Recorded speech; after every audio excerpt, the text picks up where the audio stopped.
in the never-ending battle between vegans and everyone else, we're going to have to get to grips with all of this meat bashing and so-called science. I have a perfect example for you.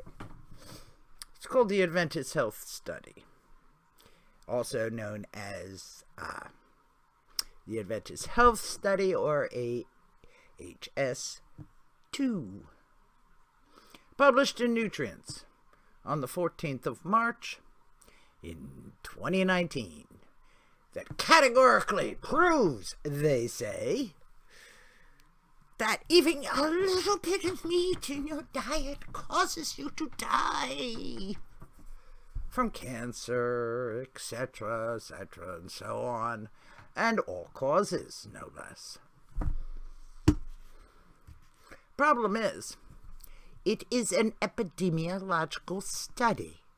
That means about the same thing, that if you eat ice cream at the beach, you're going to get eaten by a shark. Correlation does not mean causation. More people die in pools when a certain male movie star puts out another movie. Exactly my point. You cannot use junk science to prove anything.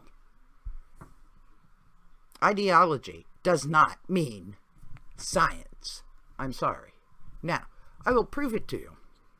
Let's go and look at the data. Okay. First of all, you should skip down to table 2 here. If you bring it up on your PubMed, it's in there. That's where I found it. Okay. Red and processed meat and mortality in a low meat intake population. They have divided their 76,000 Seventh-day Adventists. All right, men and women recruited between 2002 and 2007. Prospective cohort, epidemiological, and it's the same thing, with the same problems that epidemiology always has, especially if you do self-reporting and you exert no control whatsoever over your participants. You just send them a couple of questionnaires every now and again and ask them what they've eaten. Okay, so they have 0, Q1, Q2, Q3, Q4. And 0 means no meat. Q4 means the most meat. Okay, no specific number of meat per se. Just these are more meat, more meat, more meat. Okay, so let's look at table 2 and do the mortality rate for each quartile, or quintile in this case. 0, you had 46,613 participants in this particular quintile, and 5,376 of them died for whatever reason. Now, the mortality rate per 1,000 per year is 0.316. Okay? Nothing wrong with that. It's less than 100%. So obviously that's better than not. Q1, 6,431, out of which 727 died. Their mortality rate per 1,000 per year, 0.309. Wait a minute. 0.316 is greater than 0.309.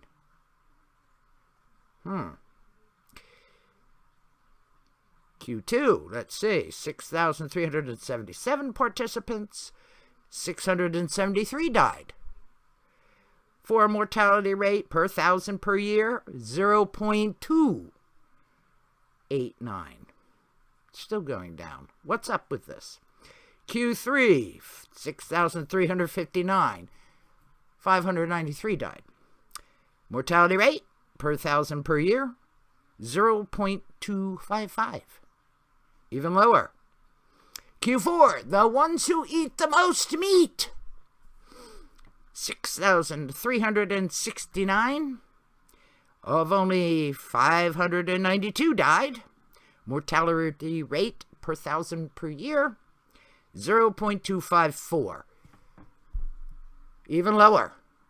So, the mortality rate decreases as the amount of meat eaten increases. That's an inverse relationship, ladies and gentlemen.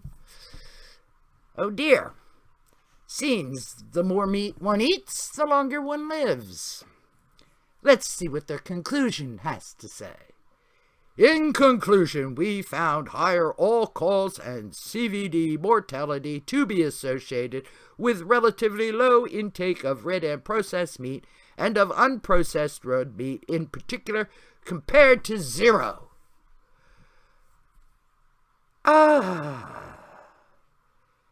While caution is appropriate in inferring causation from observational data, these results suggest possible adverse effects of eating red and processed meat, even with low to moderate levels of intake. And that's exactly the opposite of what the actual data says. The mortality rate decreases as the amount of meat you eat increases. Now, it is junk science, but it's your junk science. And if you can't have the honesty to report what the actual junk science says, then you're lying. And you've been lying all the time. Because when the actual data is used and the actual mortality rate is used, it proves you false. So don't give me this. Meat is bad. It isn't. As proven by your own junk crap science. So enough with it. When 84% of all new vegans with quit being a vegan within 5 years, citing catastrophic health failure. You can lie all you want, but the proof is meat doesn't kill you at all. Stop with the bullshit and stop with the lying. And maybe you'll actually have some integrity. The science is against you. Stop believing everything that's on the paper until you've actually done the fucking research.